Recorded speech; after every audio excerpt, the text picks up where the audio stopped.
You can be an estimator too. When we estimate numbers, we round them. We don't work with the exact figures. We work with approximate calculations. A number that's close but easier to work with. And here's how we round. First, you're going to underline the place you need to round to. Then, you're going to look at the number next door. If the next door number is 5 or more,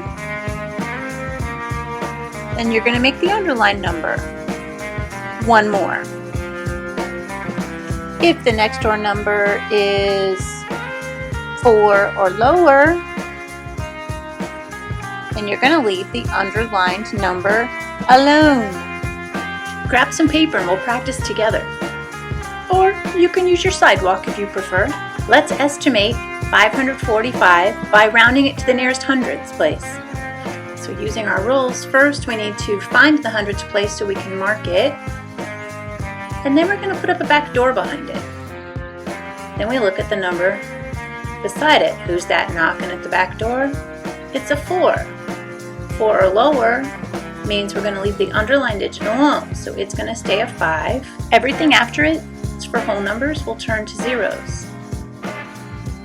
So 545 is almost 500 if we need an estimated number for it. So even though we need an approximate number, we're not just guessing at it. We're still looking at what we're working with here to get an estimate that's still close to our actual number, because we don't want to get too far away from our actual number. Now write this down. Let's round 4,375 to the nearest tens place. If you watch my video on place value, you know the tens place is where the 7 is. So we're going to mark the tens place, put up our back door.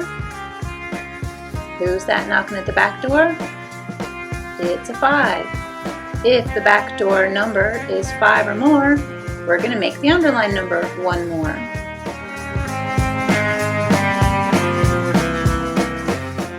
We're going to leave the numbers in front of it the same. We'll use the 4 and the 3. The 7 is either going to stay the same or change. In this case, it's going to go up 1 because the back door number was a 5. And then everything after the underlined digit gets turned to zeros for whole numbers. Or when we work with decimals, we'll drop them off. So 4,375 is almost 4,380. And by the way, this sidewalk is super hot.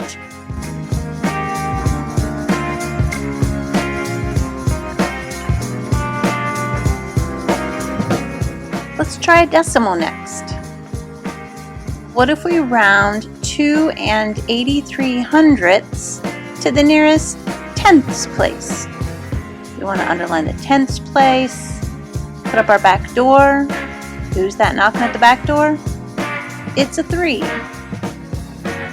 If the back door number is 4 or lower, we'll leave the underlined digit alone. So in this case, we'll leave the 8 alone, 2 and 8 tenths. And with decimals, we could turn everything after our place we're rounding to zeros, like this could be 2.80, but also it's not necessary. We can just leave it off. 2.80 is the same thing as 2.8 empty space. So with decimals, usually your answer just stops after the place you're rounding to. How about rounding this decimal to the nearest hundredths place? To find the hundredths place. So after the decimal point we go tenths and then hundredths, so we're going to underline it, put up our back door. Who's that knocking at the back door? It's a 3. So that means our hundredths place, our underlined place, is going to stay a 0. 12.40, and then everything else is just left off. We'll stop our answer at the hundredths place, and everything after that is just left off. Let's try one more, rounding to the hundredths place.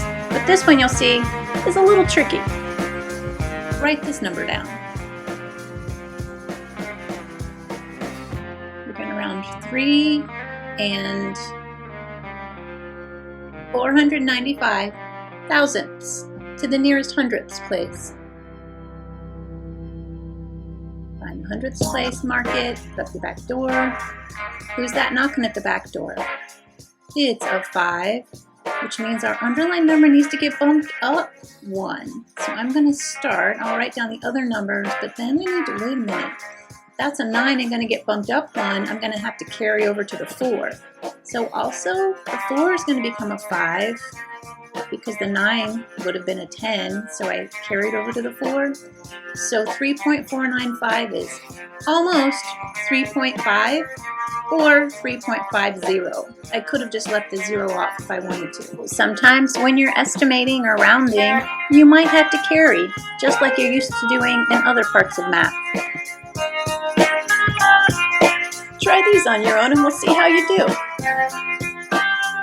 Round 1,240 to the nearest thousands place.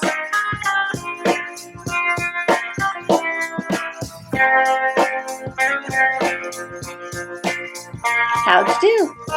Did you get 1,000? Yay! How about rounding 245 to the nearest hundreds place?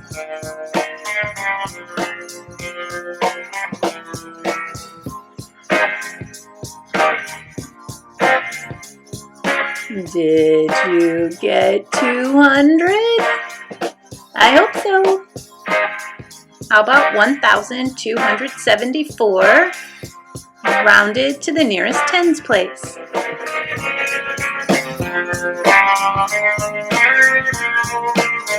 I'm hoping for 1,270. Please, please, please. Yes. Let's try your skill with a decimal. Write down 2.59 and we're going to round it to the nearest tenths place.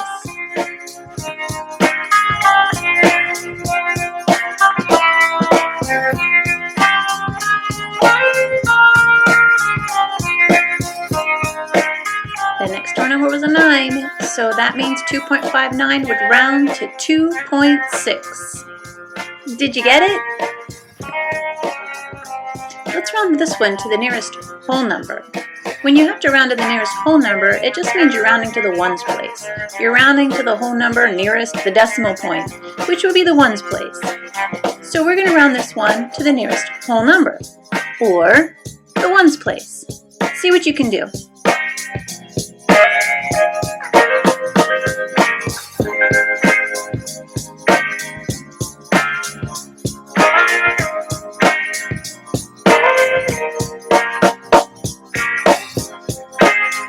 Did you get 5? Well done! 5 is the closest whole number to 4.5. Thanks for hanging out with me. I'll see you soon.